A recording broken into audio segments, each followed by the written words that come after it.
Okay, we're live. This is Attorney Vincent Davis, and the name of this show is Relatives Fight CPS.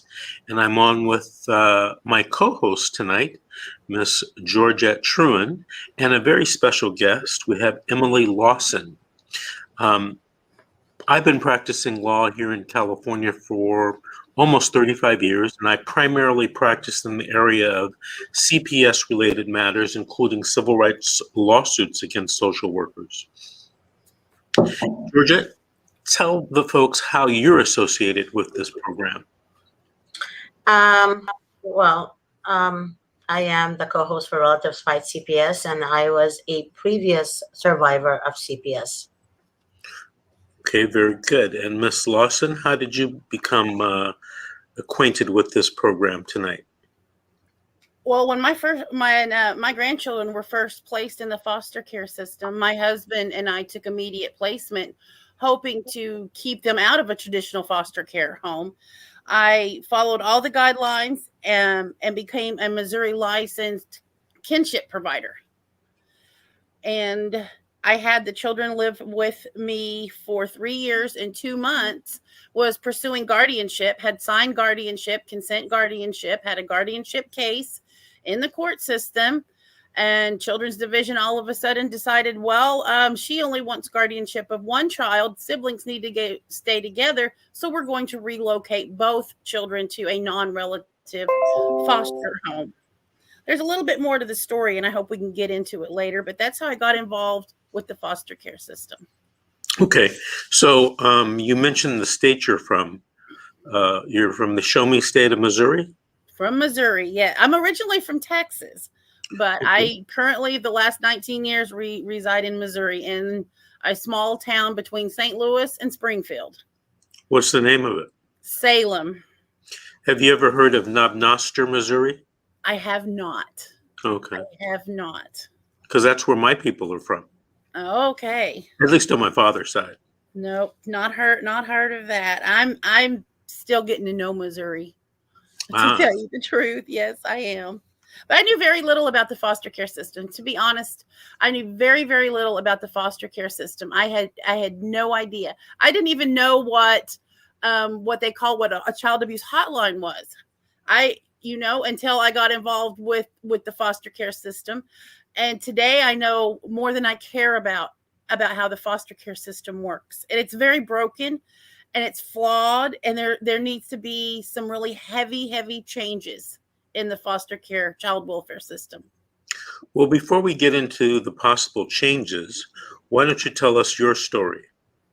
Well, as I mentioned, when the children were first placed in the foster care system, my husband and I took immediate placement. I actually had the oldest. These children are only 15 months apart. These are children from my sons. When the oldest child, the little boy, he was 6 weeks old, and when he and his mother and my son came to live with us, so he became my grandson automatically. We automatically bonded. He may not be biological, but you don't have to be biological blood related to love a child. So he was 6 weeks old when we first began our relationship with this child. They moved out, and there was another sibling born, and she is my biological granddaughter. She's my son's daughter. And at the time, she was 6 weeks old, and he was 17 months old when they were placed in our care in August the 2nd of 2016. I had no idea it had become a suspicion of child abuse on the mother's end. And of course, they mentioned they were going to place the children in foster care. Well, we're their grandparents. We'll take immediate placement. So we did. We took immediate placement of both children, 6 weeks, 17 months at the time. And they both lived in our home from August the 2nd, 2016 until September the 25th of 2019. The little boy, he was involved in the I Can Too Learning Center.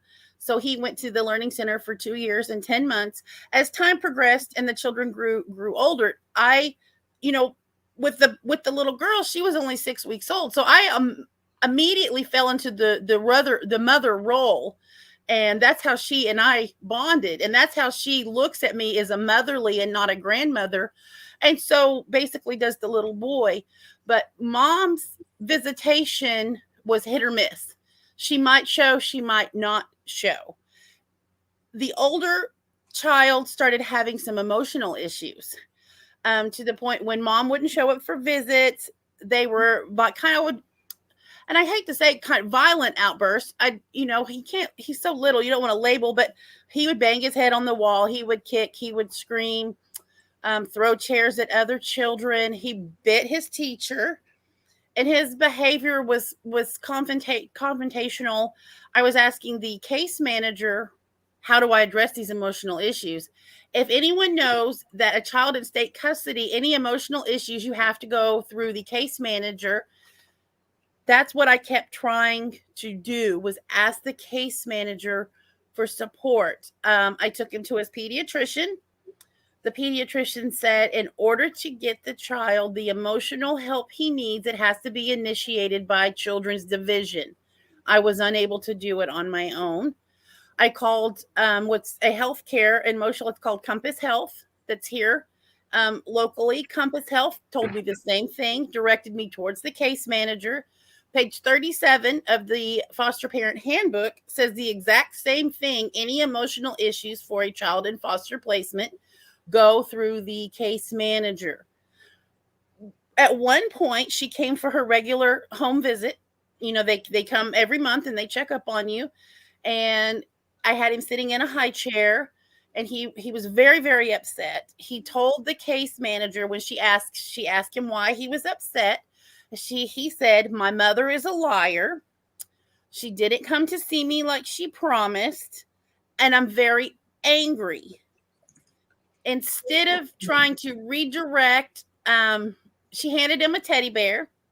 She goes, it's okay, hit this teddy bear and pretend it's your mother, which I thought was very, very inappropriate. Very, very inappropriate. I had a nanny for 3 years that she was actually here to witness this. And I kind of said, no, we've got to redirect and channel this and get him some emotional help. He was asked not to return to daycare because it was disruptive. So I took the child to what's called Dent County Developmental Preschool for an evaluation on August the 23rd of 2019 to see if they could kind of help guide and get some support services that we needed for our family. Not one time was I ever offered in-home services, which I now am very much aware of. I was unaware of any type of services at all, that there was any type of in-home services until after they moved the children. I had good news. On September the 18th, the child got accepted to the Dent County Preschool. He had a start date October 1st, 2019 with an IEP. They had caretakers there and teachers who would be able to help him and understood his emotional issues. On September the 24th, the case manager called and said they had found the children a foster placement. She and I got into an argument. There was no reason to place them or disrupt placement. We're their family. He had started seeing a counselor. He saw a counselor a total of 4 times before they moved him, which hadn't even been any time at all to make progress. 4 times, just seeing a counselor for 4 times was no progress at all. 5 days before he was supposed to start the developmental preschool, they're telling me they're going to move him. On September the 25th of 2019, they removed the children and placed them in a non-relative foster home. I told the supervisor, the case manager's supervisor, absolutely not, please. And I was begging, please don't do this. We want to adopt both children because you no longer have that option. We are relocating the children. I have a court document because we were pursuing guardianship. We were trying to get guardianship. Parents were agreeing that we get guardianship. Children's Division was agreeing, and they accepted that, yes, we need to. This was filed on September the 6th of 2019. 20 days before they moved them, this was filed, and Children's Division was all in agreement that, yes, the children need to be placed in our care, in our guardianship. We were pursuing guardianship. And then all of us, I don't know. I never said I wanted to move the child. I said I wanted help for the child, emotional issues. That didn't mean take him away.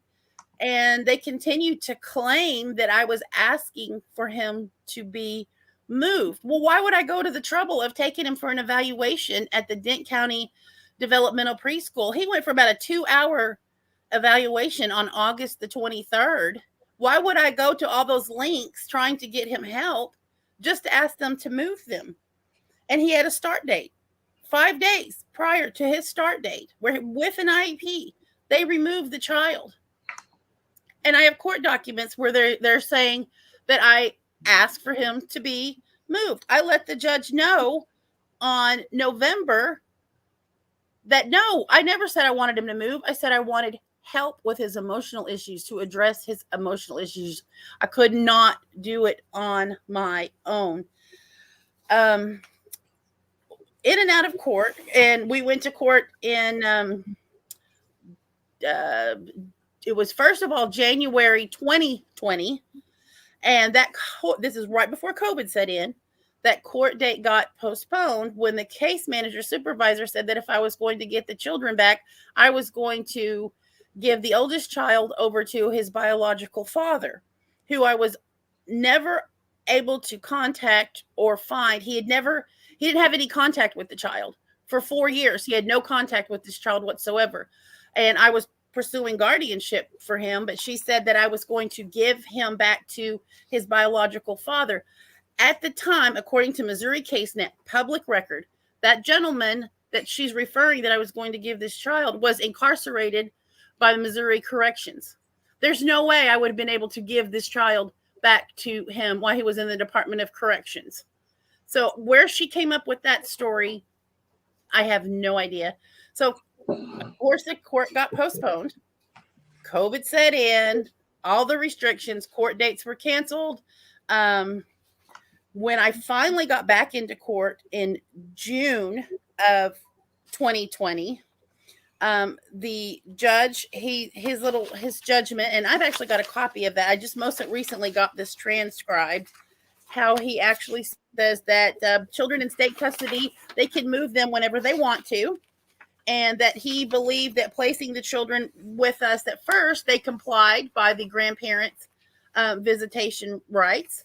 He actually says, and I can kind of read you word for word what he says. He talking about the best interest. He says, I can't go back and redress the wrong that was done to you by you and your husband by Children's Division removing the children. And he says, if it's not in the children's best interest, I'm guided by what's in the children's best interest. And that's my view of the law, not taking in consideration that relative placement. There's a Missouri statute that requires relative placement if placements available that are appropriate. It's Missouri statute 210-565. Then he goes back and he says that we are an appropriate placement. He believes that we are an appropriate placement, and I have the court document right here where he believes that we are an appropriate placement, but sees no reasoning because of stability to move them from their current foster placement because they begin to bond with their current foster care provider. Then he goes on and we discuss moving forward with adoption, and he says, I believe you can go ahead and petition for adoption. He asked if there's anyone that objects. The juvenile office says, no objection. I believe she can file the adoption petition. He goes on, the guardian ad litem, no, I believe she can move forward with the adoption petition. So nothing, no objections whatsoever. I file the adoption petition. Moving forward, I have signed consent to adopt. Signed consent for my husband and I to adopt, and we are trying to pull these children out of the foster care system and to stay with their family. I cannot get these children out of the foster care system. And according to the 14th Amendment, it is supposed to protect the fundamental right of the parent to the direct upbringing of the child. And it is a 14th Amendment Constitution, that they have been violating by ignoring the consent for guardianship, ignoring the consent for adoption. The parents want the grandparents, which is myself and my husband, to have guardianship or adoption of these children. Either or. We don't want either or. We're willing to adopt to pull them out of here. And I've also found out that the judge in the case had a prior relationship with the current foster mother. He was her court-appointed attorney when she was a minor in the years 2000 and a few years after. Wait. And Repeat that again. Repeat that whole relationship then. I found out that the judge overseeing this case had a prior relationship to the current foster mother. He was her court-appointed attorney when she was a minor in 2000 and several years after that. Wow. Okay, hold on. So you're saying that the judge was the prior attorney for the foster parent? Yes, matter of public record, Missouri CaseNet. Anyone can pull it up. You don't need a password. I talked to a friend of our family who is a retired judge who said, look for the connection. I thought connection to the case manager or supervising case manager. No, sir. We found the connection was the judge. The judge was her court-appointed attorney when she was a minor. I have the documentation to prove it. Missouri CaseNet, you, sir, could pull it up. Georgette could pull it up. Anyone that wants to log on to Missouri CaseNet, if you know what you're looking for, could find this document. Wow. It's not sealed. It's not private. And you need no password. But from what I understand, the U.S. Supreme Court has repeatedly held that parents have a fundamental right to make decisions as companionship, care, and custody of their children. It is their fundamental right under the 14th Amendment. And they are violating the 14th Amendment. They are violating these rights. Is that correct? Are you asking me a question? Yes. Do I understand the 14th Amendment? Am I understanding it correctly that by signing the consent to adopt for us, no one else they didn't sign consent to adopt for just anyone. It's specific to me and my husband. And the state of Missouri is not honoring that. I'm believing that is a violation of the 14th Amendment of the United States Constitution. Okay. Well, a 14th Amendment violation is a little bit more, complex analysis. By the way, I put in the comments for everyone and for you too, Miss Emily. Go to that website. You can make a formal complaint against the judge in Missouri. I'm not a Missouri lawyer, okay? Mm-hmm. But if that happened in California, in my opinion, that would be completely improper, especially if the judge didn't tell the people of the prior relationship between him and the foster mother. Have you thought about making a complaint? Absolutely. I have the forms to do it. I contacted the Missouri Bar Association and they emailed me the actual complaint forms. And I asked, I was on I'm hoping it's okay to say this because we really want people to know about Family Forward Project. I'm sure, are you familiar with the Family Forward Project, Connie Regulari? Oh yeah, yes, definitely. Connie's Zoom meeting with her earlier. Connie's been a guest on our some of our shows before. She's a great attorney. She is really trying to make change in these CPS things. She does a lot of work politically. She is quite the advocate and fighter. But did you talk to Connie about this, about the judge having a prior relationship? Yes, and to go ahead and move forward with a complaint. I have a grandparent visitation hearing coming up in October that I'm going to represent myself at. I'm going to have to try to do the best possible job I can, because my current attorney that I had refused to put in a motion for visitation for the older child because he wasn't biologically related to me. There's a Missouri statute that is for third-party visitation. Because of my relationship with the child, he knows me as grandmother. He knows my husband as grandfather. He lived in my home under the state eye for 3 years, but he lived in he's been part of my world since he was born. He is my grandson, and she refused to do the third-party visitation motion as requested. She only did the motion for my granddaughter. And she also, when I asked for the adoption paperwork that moved forward with the adoption, she refused to move forward with my adoption petition until she actually got placement of the children back in my home. And I believe once the judge said that we are an appropriate placement, I have the transcript, those children should have been moved back with their family. Is that not where the Family First federal funding comes from? Missouri accepted federal funding in 2018. The state got their first grant for federal funding under the Family First Prevention Services Act in 2019. They use a lot of the funding for kinship navigators, but when I read, they're not supposed to fully implement it until October of 2021. But I'm trying to understand, I guess, the federal law 42, 671 through 673. Somewhere maybe in there where federal law requires kinship placement, if kinship placement is appropriate. Well, we've been found appropriate. I've got the court document to prove that we've been found an appropriate placement for these children in a court of law. And well, hold on a second. The code section that you mentioned, 42 U.S.C. 672, that has to deal with payments.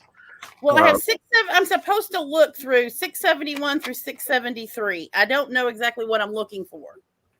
Who gave you these laws? Oh, Miss Connie. She Okay. told me to read. She told me to read through the 42, the 671 through 673, and it should point me in the right direction. But I haven't been able to locate where it says that there's a federal statute that requires family placement, kinship placement, if kinship placement is accepted, and there are appropriate placements. I completely get the purpose of the child welfare system, but I believe it's been taken to the extreme, and What do you mean? Give me an example. there was no reason to move my grandchildren, other than they found a foster family that wanted to adopt, and I believe that that's why they removed my grandchildren. I've made some other notes here too. Well, hold on a second, because there's something I need to get straight in my mind. Yes. Emily, you had your grandchildren placed with you, and they took them out of your home? Claiming I only wanted guardianship of my granddaughter, that I did not want guardianship of the boy. Stop. When did this happen? And September 25th of 2019. Did you try to fight it at all in court? I've done nothing but try to fight it. I have done nothing but try to fight it. Have you talked to anyone about filing a civil rights lawsuit in federal court? I don't know who to do that. I don't know how to do that. I don't know where to find that at. Have you talked to Connie about it? No, I haven't. Because she's very, very versed in that area. No, I haven't talked to her. She knows my situation. I met Connie when in St. Louis at the National Conference for Family Court Judges. I got an invite not to actually attend the conference, but we went to the Marriott, and I actually met Kimberly Lowe, who's running for Congress, and spent the day with Connie, and that's how I actually met her and a couple of other family advocates. I have I've been trying to do nothing but fight this. That's why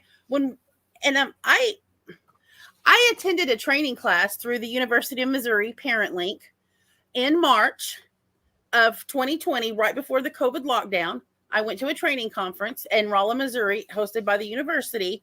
Right after I went to that training conference, that case manager tried to have my foster care license revoked. There was a full formal hearing of my case in April of 2020, and I did not have my license revoked. So they continue to go to the lengths, and that's what I'm telling you, that when the judge, when he said, I cannot go back and redress the wrong that was done to you by Children's Division, he goes, and he says, that's no finding against you. We find you are an appropriate placement for the children. But he has to think about the current situation. And he goes to mention how COVID-19, the courts were shut down. That's no one's fault. He actually says that may have put you in a worse situation factually, and that he believes that the children have bonded with their current non-relative placement, or he says current foster placement, that they've bonded, and he finds no reason to upset the situation because the children need stability. And he finds no reasoning to actually place them back with us. That is exactly what he said. No consideration. This is our family. He's making a lifelong decision, and that we have signed consent for guardianship and adoption. How old are the children? 5 and 6 now. And obviously they know who you are. I see them. I saw them Monday, and I believe they are being abused in this foster home. A month ago, I see them every other Monday on the video visit. She had marks on her eye and her nose. When I asked her what happened, she said, Nini, she calls me Nini. I never wanted to leave your home. I don't like it here. She tried to tell me what happened, and the visit cut off after 9 minutes. The next visit, I asked my grandson. She said, I love you, but I can't talk to you. And she went to her room. I talked to my grandson. We talked about going back to school and how his summer was. She came back into the room, and we said our prayers and sweet dreams. And she says, I love you, but I can't talk to you. And she left again. I asked my grandson, I said, is she angry with me? Is she mad at me? I heard the foster father say, tell her she doesn't love her anymore. You know, the little boy shook his head no. His eyes got like he was scared to death, and he moved back. The video cut off. Now, Monday, I just had another video visit with them, and we talked about school. Everything went well. My husband, nothing went out of the sorts with that video visit. They talked to me about a concert that they'd went to. They talked about the friends that they'd met at school. So that was a normal video visit. But I'm not allowed to see them in person. The case manager will not let me see them in person. Do you have a pen and a piece of paper? I bet you I sure do. I'm ready. Okay. Have you ever heard of the Department of Health and Human Services in Washington, D.C.? I have. So they have a website where you can make a complaint, and they will actually investigate your complaint. They control all the money, all the federal money that's given to states regarding CPS matters. And when they do an investigation, they take it seriously. All right? So that's one thing you should do. The second thing you should do is you should contact, or you can go on their website, the U.S. Department of Justice Civil Rights Division. Because the case that you've just explained to me, there may be civil rights violations, if not of the children, maybe of you as well. Mm-hmm. See, the problem is that courts have not really extended certain civil rights protections to grandparents. And then there's the whole issue of, well, are you really a grandparent? So I've been involved and I've known about some cases where grandparents have sued and were just kicked out of court within the first few months because courts have ruled that they don't really have the standing to bring a civil rights case regarding some child in foster care. Civil rights cases, and depending on which side you're on, unfortunately are very narrowly construed. All right. I get the impression that these days, and it's like a pendulum going back and forth over the decades, they're narrowing down who can sue a government entity like, the state or the county for civil rights violations. So right now, unless it's a very rare situation, a grandparent may not even be able to bring a civil rights violation. Now, the other day I was talking on this show or on the show yesterday about how you might be able to get around that. But, it's a very sophisticated thing. I was talking to a client today who has a civil rights case. He has a pretty good civil rights case against a county here in California. And, I was telling him, I said, this isn't like a car accident case where, two cars collided at an intersection. Mm-hmm. It's much more sophisticated, much more complex, much more involved, a lot more work to prove. So there are some hurdles that you're going to have to overcome. But I would talk to an attorney who is licensed in your state about civil rights violations.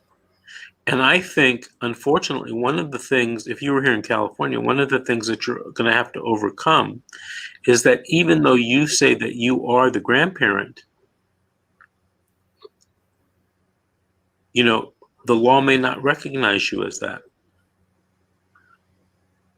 The paternity test proving that I'm her grandmother, that my son is her father, is not proof enough? Oh, I thought you said that you weren't the grandparent. No, There's two children. There's one that is 15 months older than my granddaughter. My granddaughter is my biological granddaughter. She's Okay. my son's daughter, proven paternity. Okay, then, if that's accurate, in some states like California, that would make you some type of relative or have some type of affiliation or relationship to the half sibling or the step sibling as well. Exactly. That's where the third party comes in. Not to mention that they placed him in my care for over 3 years, 3 years and 2 months. But the little girl was in my home. I took her straight from Children's Hospital in St. Louis when she was hospitalized at 6 weeks old, and she came home with me, but she was already living with me prior to even being placed in foster care. They were just on a weekend with their mother. But the little girl is my biological granddaughter. Paternity proved it. She is my son's daughter. Are they moving towards having the foster parents adopt the children? Yes, they placed these children, my grandchildren, with knowing that the foster family wants to adopt.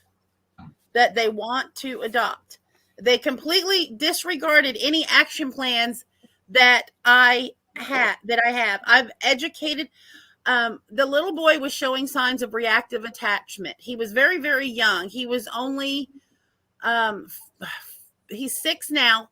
He was 4 years old. And the counselor, he saw the counselor 4 times, suggested he may be showing signs of reactive attachment. I now know what that is. I didn't know at the time. Okay, do me a favor for everybody that's watching. Reactive attachment disorder. Tell us what that is. You want me to tell you? Yeah. Oh, when the child they begin to bond, they don't bond properly with the caregiver, such as a parent, from birth. And when the mom was in and out of the picture, he wanted to be with his mom, but she was very inconsistent with visitation. It's a bonding that that happened from birth. He stayed with me a lot when he was little. Like I said, he was 6 weeks old himself when he and his mom and my son actually moved in to live with us. He was just a brand new born baby, and he and I started to bond. But I took care of him a lot of the time. She would leave for about a week at a time and leave him with me. And then before my granddaughter was born, she was pregnant with my granddaughter when she and the little boy moved out. My son and his girlfriend, they parted ways for several months, and my son actually became incarcerated, and she moved to her own apartment with the little boy, with my grandson, while she was pregnant with my granddaughter. And so he bonded with her, and then the bond was broken. So that's what it's a bonding that he has with his mother, or inconsistency, or the bonding issue is the way that I'm understanding his emotional issue. Let me read to you what the Mayo Clinic.org defines reactive attachment disorder. Reactive attachment disorder is a rare but serious condition in which an infant or young child doesn't establish healthy attachments with parents or caregivers. Reactive attachment disorder may develop if the child's basic needs for comfort, affection, and nurturing aren't met, and loving, caring, stable attachments with others are not established. Now, tell me how that applies to the children in this case. To my granddaughter, it doesn't apply. I had never heard of what reactive attachment was.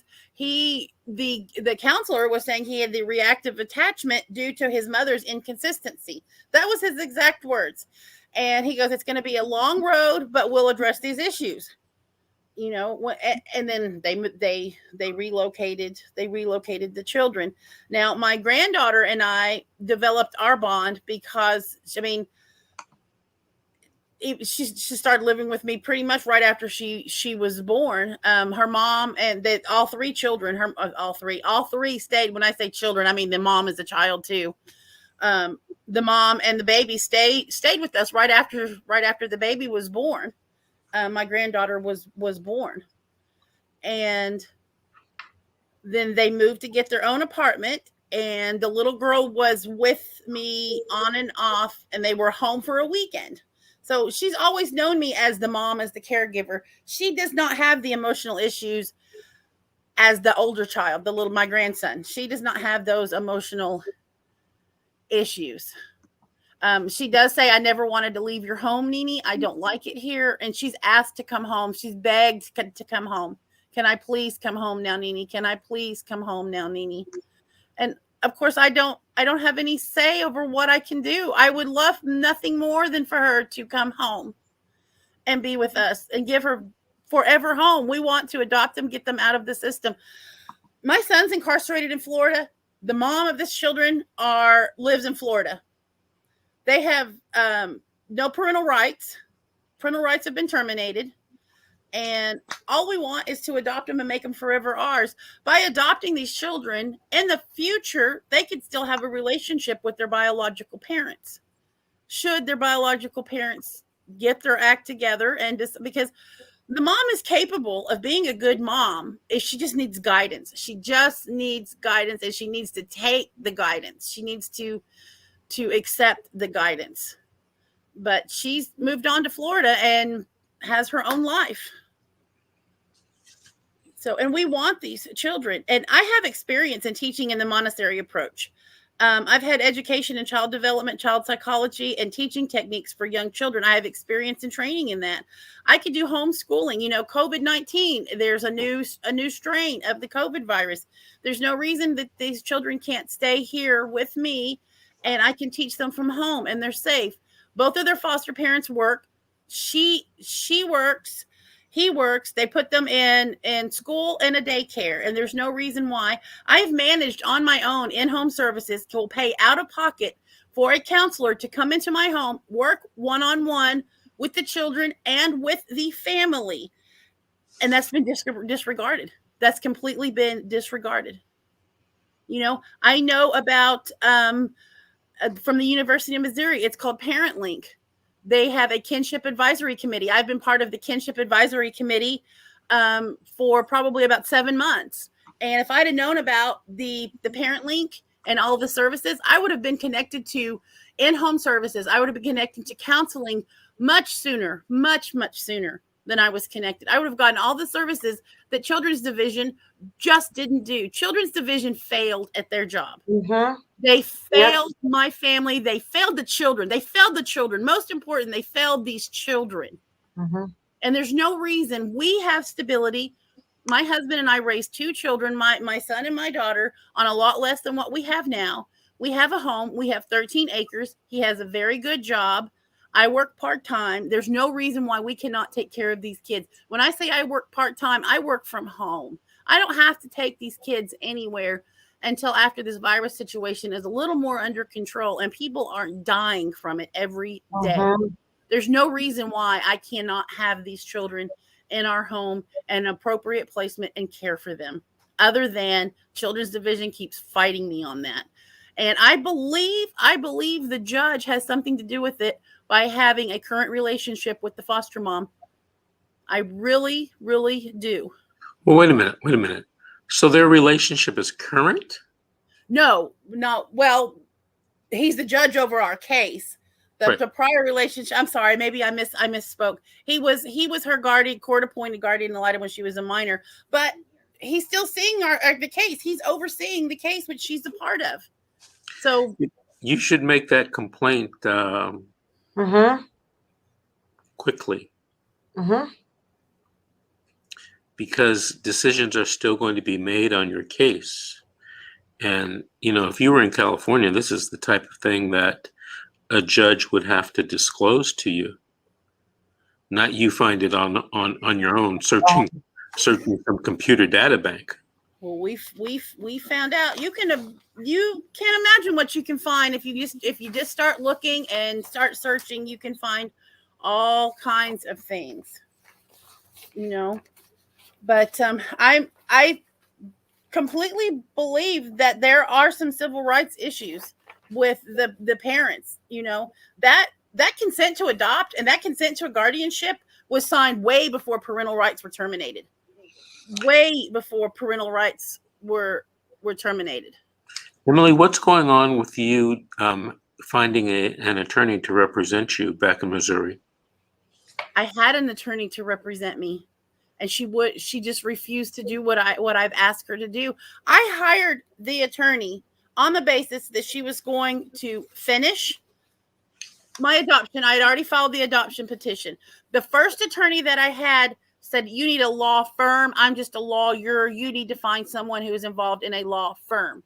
So we parted ways. What? Yes. The first attorney that I had that helped with the court case and was helping file the adoption petition told me, you need a law firm. I'm just a lawyer. You need a bigger law firm. Was he or she a juvenile attorney, or was he or she a family law attorney? Family law attorney. Okay, Mr. Davis says all the time never to hire a family law attorney for a juvenile case. I didn't know that at the time. Well, yeah, I mean, some family law attorneys know about juvenile cases. A lot don't. Emily, I guess the more important, question is, because we're talking about apples and oranges, California and Missouri. Does the attorney have experience in CPS cases? Well, I came to find out that she's guardian ad litem for them. And she actually told me that she could not fight Children's Division. No, you've got to. I filed a complaint against the guardian ad litem. They have a guardian ad litem that I've never talked to during the entire 3 years, 2 months. Never one time did I talk to that guardian ad litem who's making decisions in this case.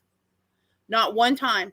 So I've already filed a complaint against the guardian ad litem because my attorney refused to get involved in that. She said, you have to do that on your own. She said, I was sitting in her office looking at her. I cannot fight Children's Division in the capacity that you want me to fight Children's Division.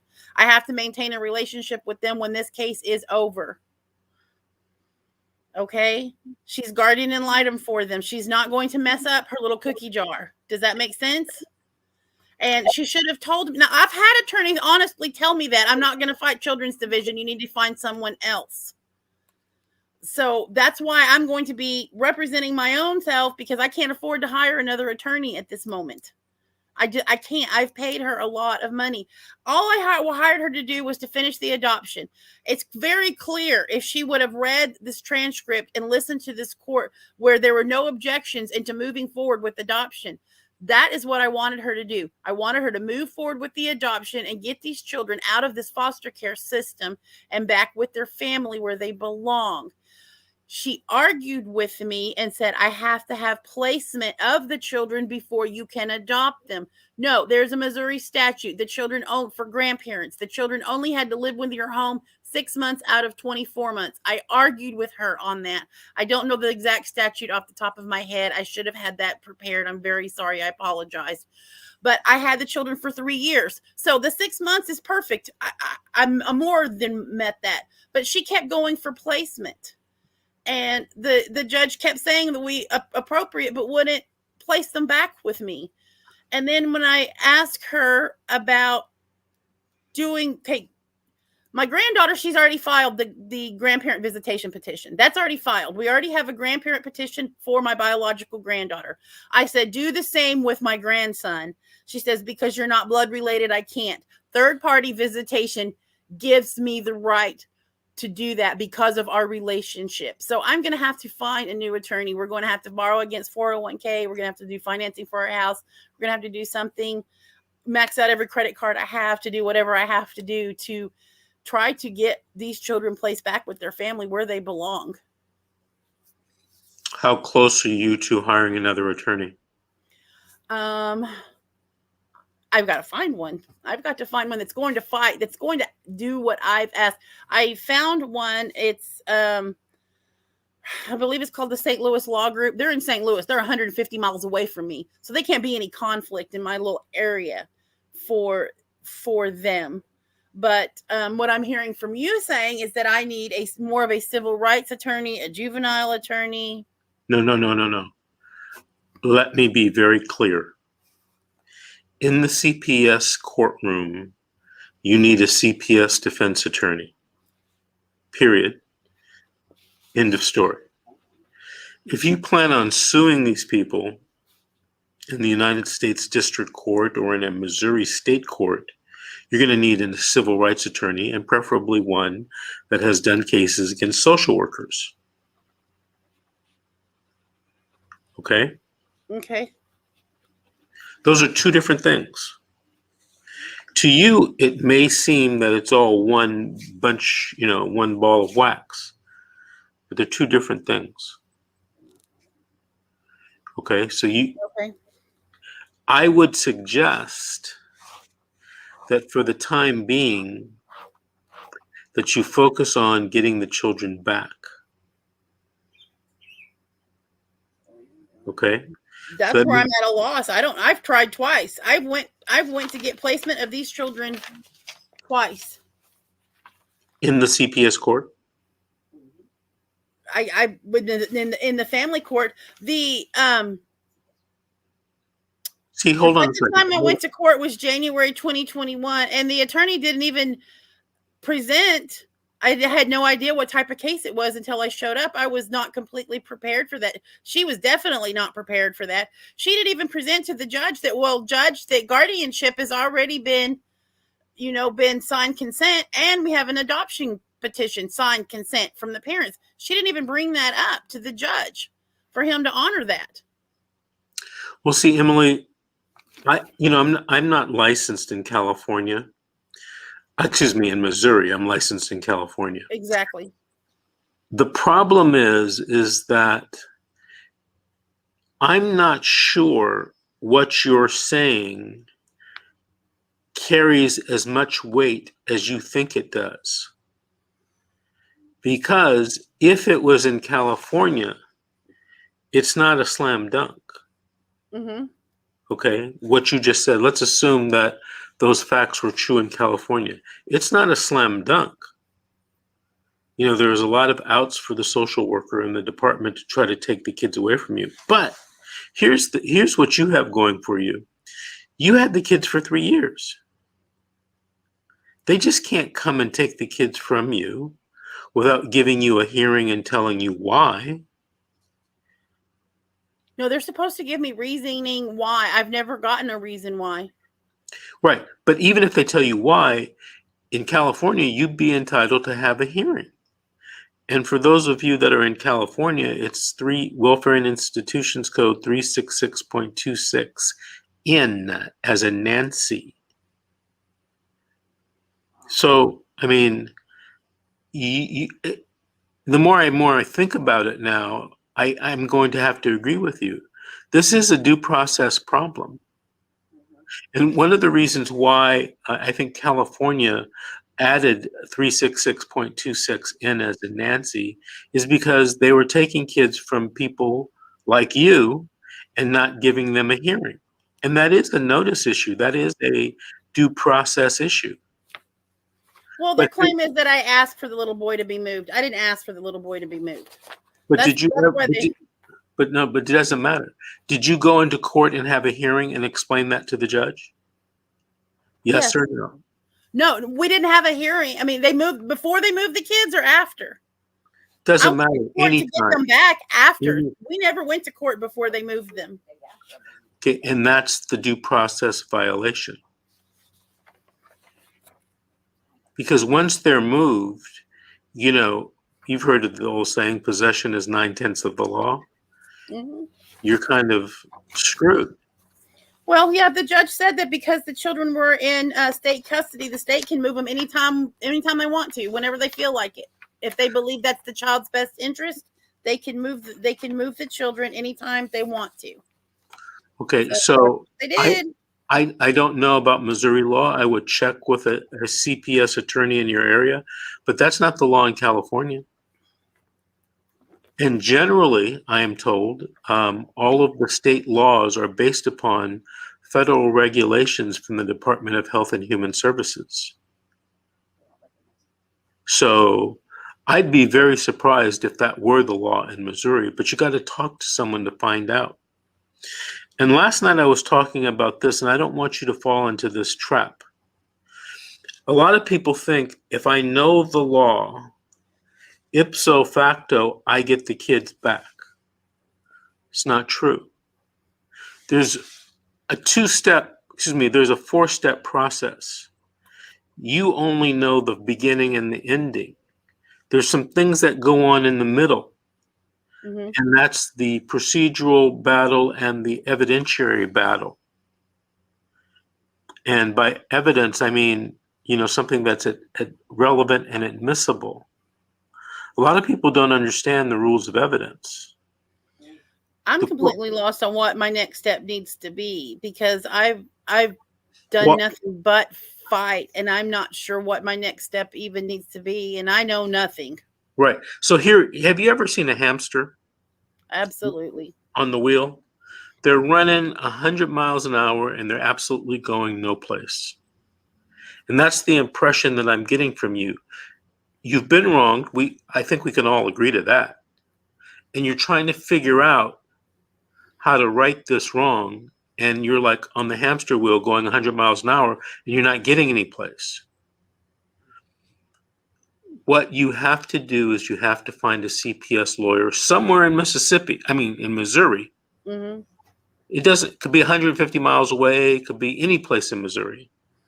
I suggest you start looking in the St. Louis area. Right? Yes, that's where I had a consultation with, but they're a family law attorney. They're not. But you have to make sure that you know and you talk to them, mm-hmm. Because some people come to me and I do family law. I do divorces, but I'm more known for CPS cases. So some family law attorneys know CPS. Some of them don't know at all. So you need to ask that attorney, hey man or hey madam, do you have CPS experience?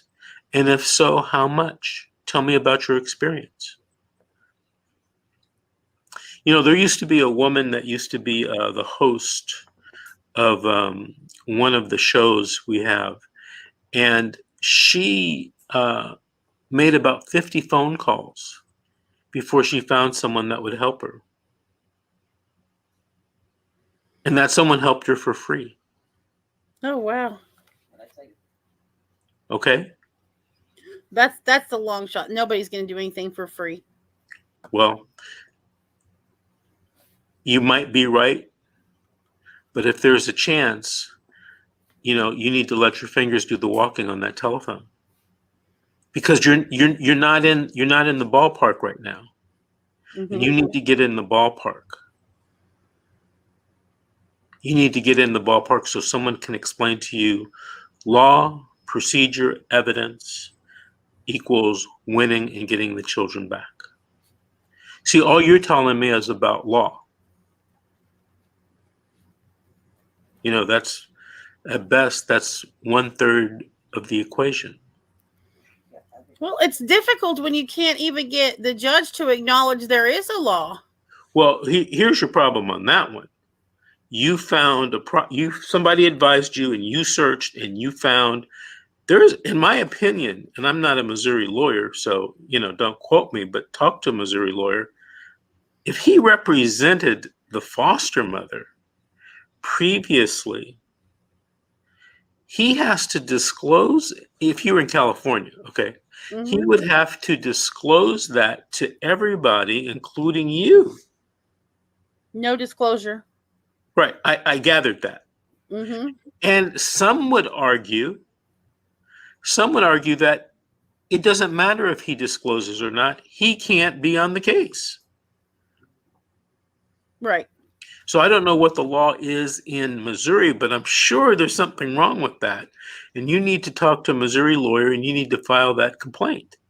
Now, if you file that complaint and that gains traction, guess what? Not only can you get a new judge, but maybe a review of the rulings that he has made in this case already. Mm-hmm. So, but you got to have someone guiding you. Emily, I give this example all the time. If I go to the doctor and he says, Davis, you need open heart surgery. Guess what I'm not going to do? I'm not going to go home and get on Google and try to figure it out how to do it myself. Oh, right. Right? Because I'm going to end up dead.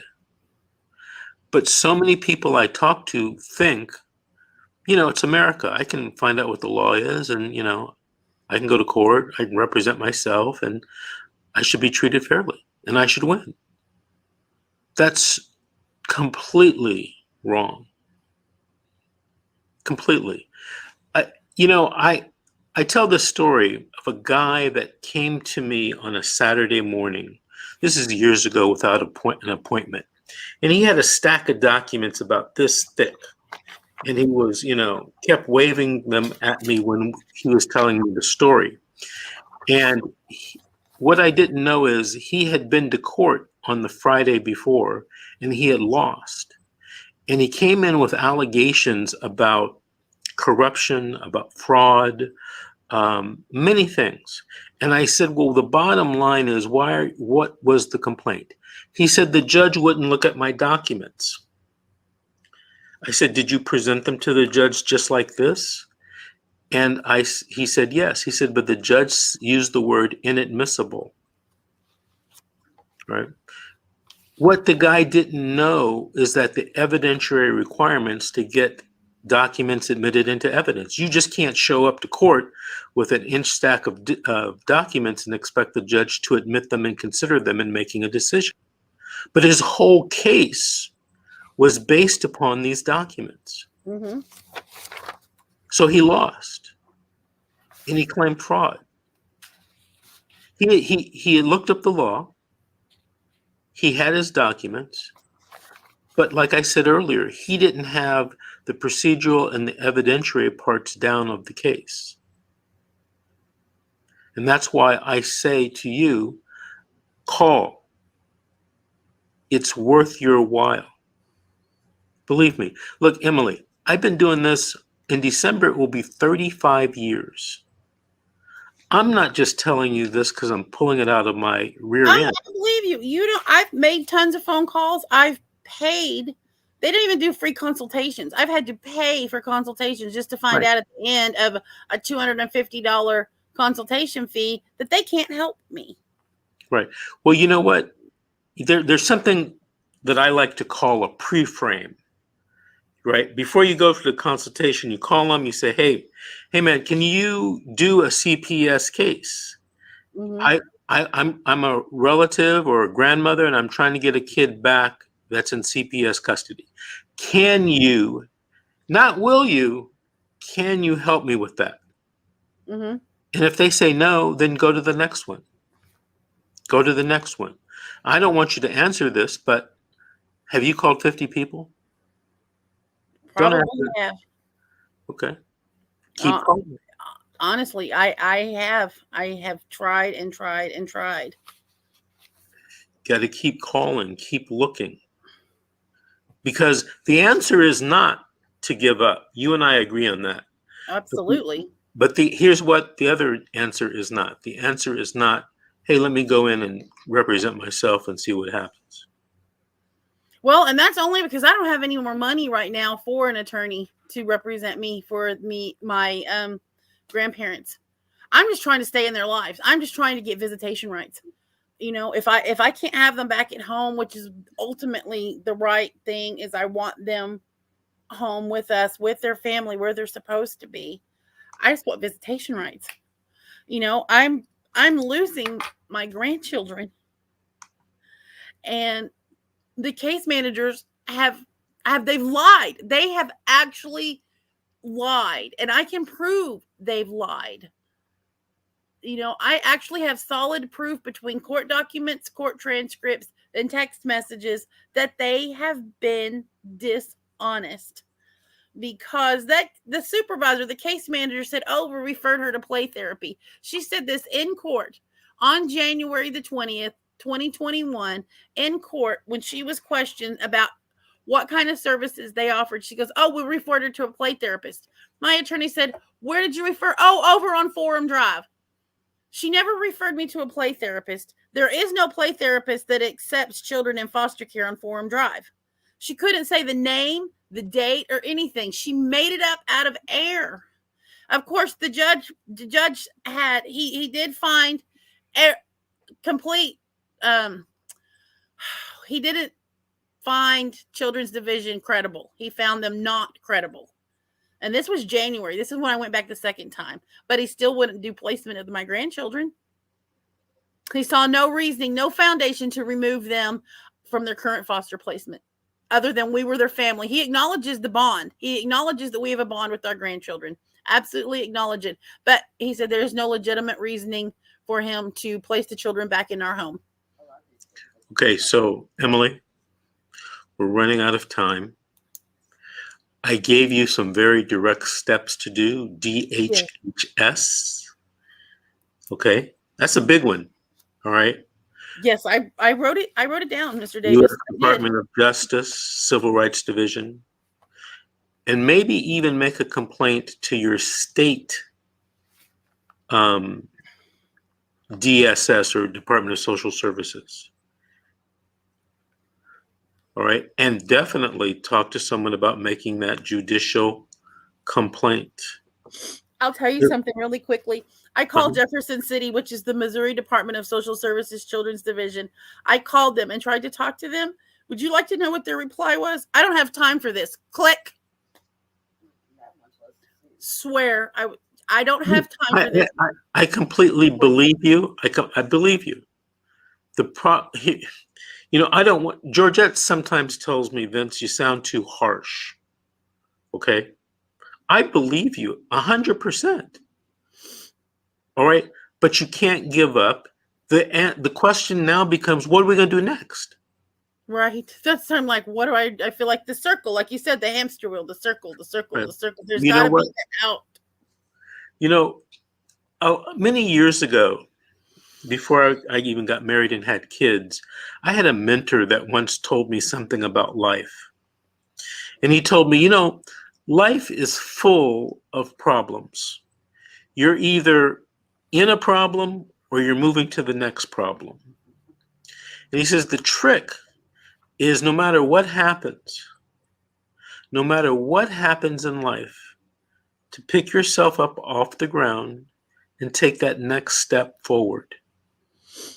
As long as you keep moving forward, you have hope. You have a chance. Have you ever seen those pictures of the guy with the pick and he's, in a cave and he's looking for gold or diamonds and he stops inches before he hits the jackpot because he gets tired and he leaves? Inches. I think from what you've told me, you're inches from hitting the jackpot. What you've told me about the judge, if it's true, I don't know if it's true, but if it's true, in my mind, that's significant.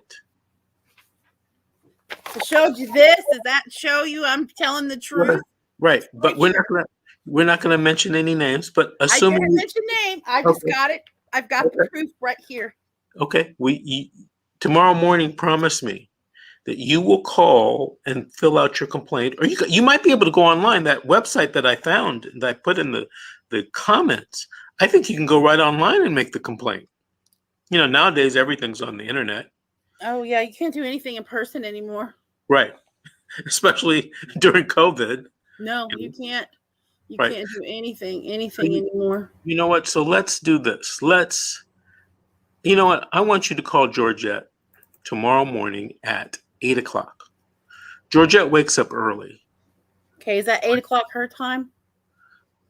Yeah, it could be 8:00. Georgette, honey, why don't you call me? I'll answer the phone for you. Why don't you call me so I don't disturb you and get your coffee? I'm up at 5:00 in the morning. I'm up at 5 in the morning. Well, you call me when you have a minute. That's why I know that's not. I'll answer the phone. I'll answer the phone because I know we're 2 hours time difference. I'll answer the phone. I will talk to anybody that can help me at any time during the day. No, I don't care. I'll do that. Step 1, you'll make your complaint tomorrow. Yes. Okay. All yes. Right. We're going to invite you back on the show, and so you can give us an update. I really am interested in your case because it seems like something is really wrong, really wrong. If you had your grandkids or these kids for 3 years and they came and took them and never gave you a hearing about it, never told you why. I mean, come on, what's going on with that? 2 hours notice is all I had, Mr. Davis. We're moving the children. You have no say in it. The judge is always going to believe what Children's Division says. No matter what you say, the judge will always believe Children's Division. I am telling you word for word what I was told by the case manager, word for word. Can I say something real quick? I know we're running out of time. She actually said something that 3 people disclosed today, and 2 of the people actually recorded the social worker saying that they are above the judges. One of our callers said to her, the judge makes the final decision, like normal would be. She said the judge that she's above the judge. She's actually above that judge, and she said that the judges listen to them. Amen. When we walked out of court, that case manager was laughing and giggling at the judge, laughing and giggling. Yep. A lot of them say that, Davis. So really, they do have control more than the judges do. They really do, because they're the ones who inform the judges. Yeah, they do. I know you disagree with me, and we talked about this before, but the judges do listen to the social workers. They do what the social workers. No, by law, they have to listen to the social worker.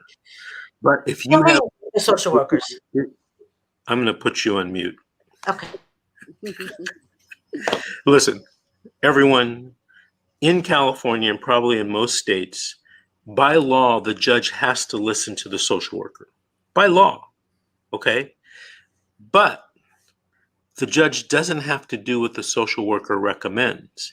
And the way you convince a judge to do differently from the social worker is have the right evidence to convince the judge otherwise. And this is what goes back to what I was telling you guys earlier. A lot of people just tell me the law says blah, blah, blah, blah, blah. Okay. Now what? What about the evidentiary analysis? Oh, what are you talking about? That's important. All right. Hey, Emily, I want to thank you from the bottom of my heart for coming on. You're so prepared. You're one of the most prepared guests we've ever had. Thank you. I'm sitting here thinking I blew it. I was completely unprepared. Thank you. No, you're one of the most prepared people I've ever had.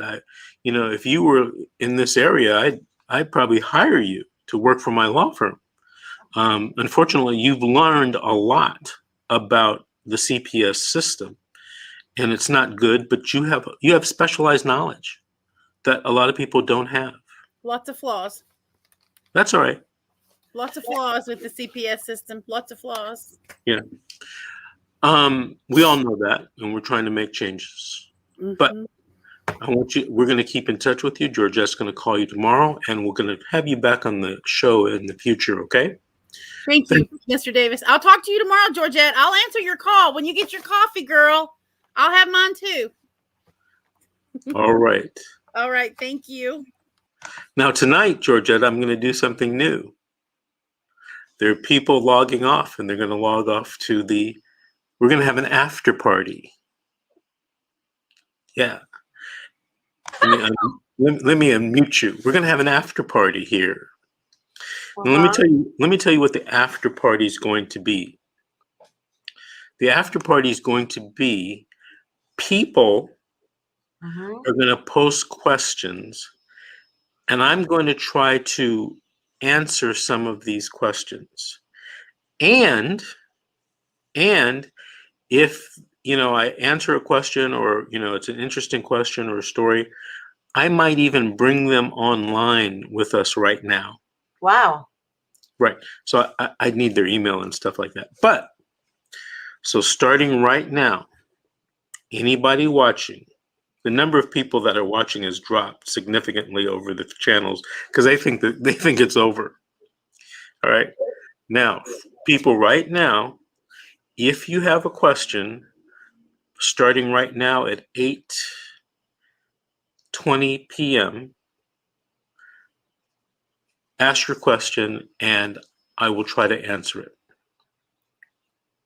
Okay? Nobody's posting a question. I guess nobody. No, Carissa she just texted me. Hold on. Carissa has to post the question on the Facebook. Okay, here's one. Bell Moss, quick tips for court trial next week. Okay, I'm going to give you a tip. This is a secret strategy that I tell people, my clients, okay? If and when you testify, there's a certain way you must testify, all right? And here it is. Number one, you must tell the truth, even if you think it's going to hurt you. Number two, when someone asks you a question, you listen to the question, you take a breath, and then you answer it. When you take that breath, your brain catches up with you. Number three, never, ever, ever interrupt the questioner, and don't argue with the questioner. If something needs to be fixed or followed up on, your attorney will do it. All right? So there's a tip on testifying. The next tip for trial, Bella Mosk? The next tip for trial I have is this. You have to sit down on the phone or in person or on Zoom or WebEx and come up with a strategy a plan, Plan, with your attorney before trial. Like if it's next week, you should be doing it now. Once you have the plan, you need to list out your witnesses, subpoena them, and list out your documents, your exhibits, and subpoena them or the custodian of records so that they will be admissible in court. Okay, Bella Mosk, I gave you some tips there. I hope they help you. Call me and or call us next week and let us know. All right, here's another question during our after party. It says, Woodrow Mayburn, watching on our YouTube channel.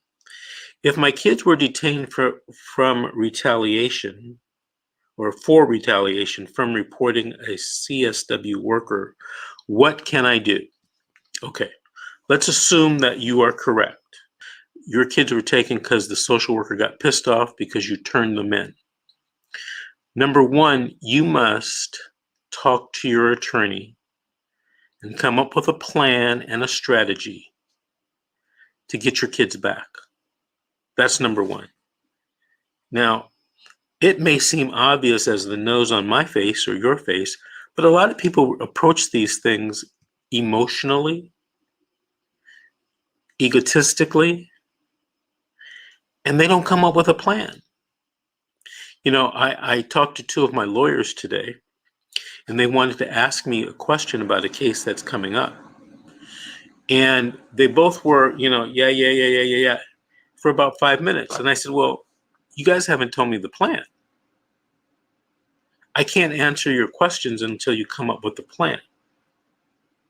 Okay, and Woodrow, the next thing you should do is go talk to a civil rights lawyer, preferably one that has experience in suing social workers, and come up with a plan to be compensated.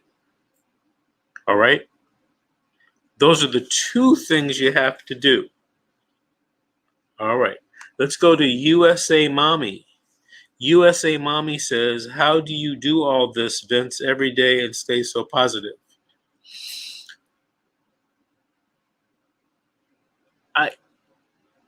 I don't know. I just think it's part of my nature. You know, I'll tell you something.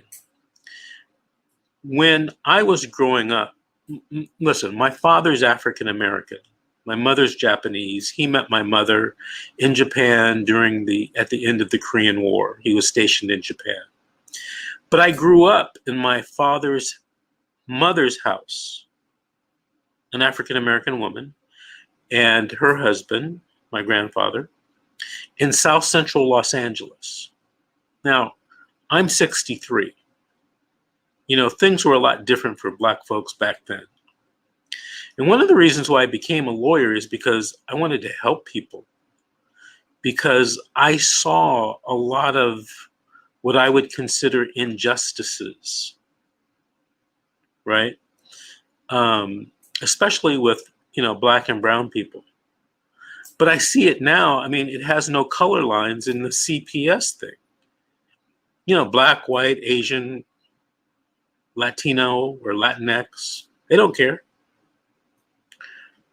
And, a lot of people will call me crazy, but I think it is because of the money. There's no other explanation for them doing things the way they do. I have no proof of this, but it's something that occurs, a couple of times a year over the decades that I've been practicing in this area of law. And that is the allegation that social workers take bribes.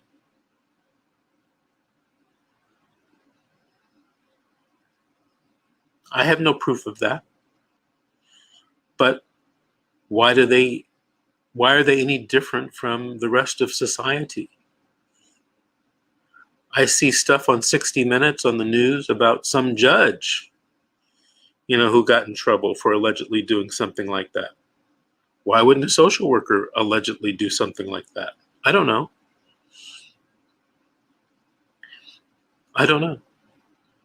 So I try to stay positive because I'm trying to help people. You know, that's how I do it. And I have a great team of people that I work with that help me, like Georgette, right? Like Amanda Cisco, whose show is tomorrow night at 7 p.m. Like Brian Hamilton, whose show is Friday at 7 p.m.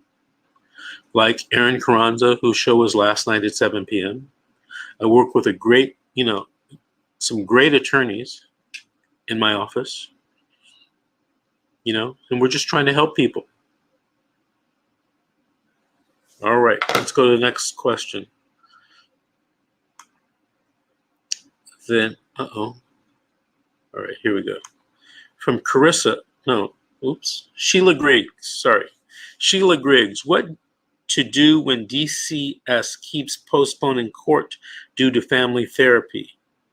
I also have been signed up for a different type of parenting class, which also entails my visits with my children for 4 hours every Thursday.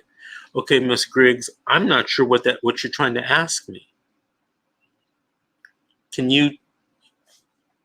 me unmute you. Can you tell me what your take on that one is, Georgette? And Georgette, I can't unmute you. You must have yourself on mute. What to do when DCFS keep postponing court due to family therapy? She's trying to say, what do you do when DCFS blocks court because of family therapy? Ms. Griggs, I'm sorry, we're going to have to skip your question. All right, all right, let's go to a super fan of our shows, Carissa. What happened to saving the children, and what is the best interest for the children? Why doesn't anyone put the children's needs first? Why would they put them in a strange home and take them out of their own families? That's traumatizing and awful. Well, there's two versions or two answers to that, and sometimes they overlap.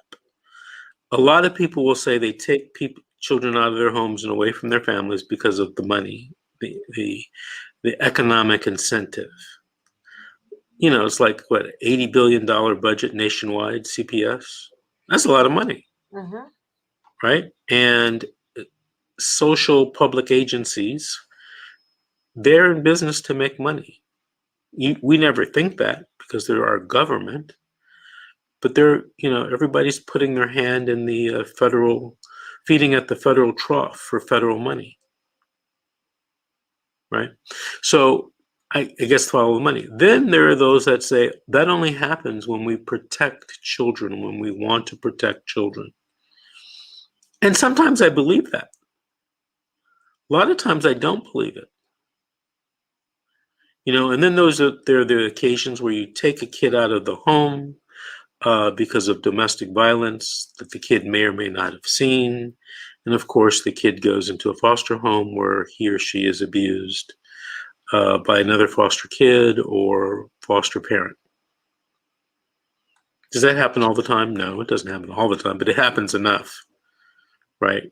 And if it happens one time, that's too many times for me. All right. Okay, let's go back to Shirley again, Vincent. So what she was trying to say is that she's trying to say CPS will not continue keeping the arrangement for visitation. That's what she was trying to say. So they're not keeping the arrangement for visitations. Am I right? I hope. I don't think so. But here's another question by Shirley during the after party. What do you do to get the ball rolling for our family therapy when the supervisor is seeking a specific therapist? Georgette, can you translate for me? What do you do to get the ball rolling? Shirley, I'm not understanding your question. Specific when the supervisor is seeking a specific. You know what I'm going to do? I'm going to do this because Shirley, is a guest, a big fan. Shirley, put your email in in the comments, and I'm going to send you an invite right now to join us on this live stream so I can talk to you. Okay? So I can talk to you. And if I see your email in a few minutes, I'll bring you on. Okay, here is Mariah Hall. If I'm a youth in the care of DCFS, since how can I get emancipated earlier? Is that possible for the judge to confirm that? Yeah, if you are, under the age of 18, there is a way for you to get emancipated. If you're in the care of DCFS, you have a court-appointed attorney. You should contact your court-appointed attorney and discuss that issue with him or her.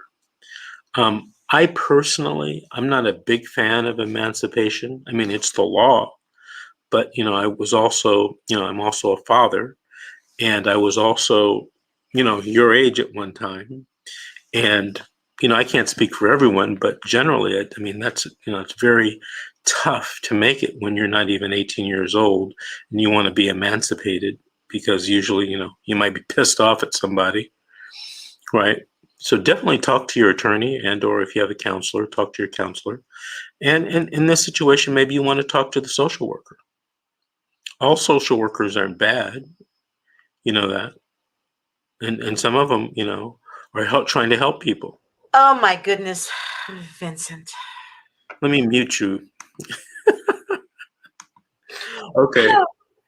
I don't see any more questions, and I don't see Shirley giving me her email. So we're going to call it a night tonight. We're going to be, Ms. Truen, thank you very much for joining me, co-hosting tonight's show. We're going to be on tomorrow night with Amanda Cisco as the co-host with a civil rights show. It's called Fight CPS, The Civil Rights Struggle.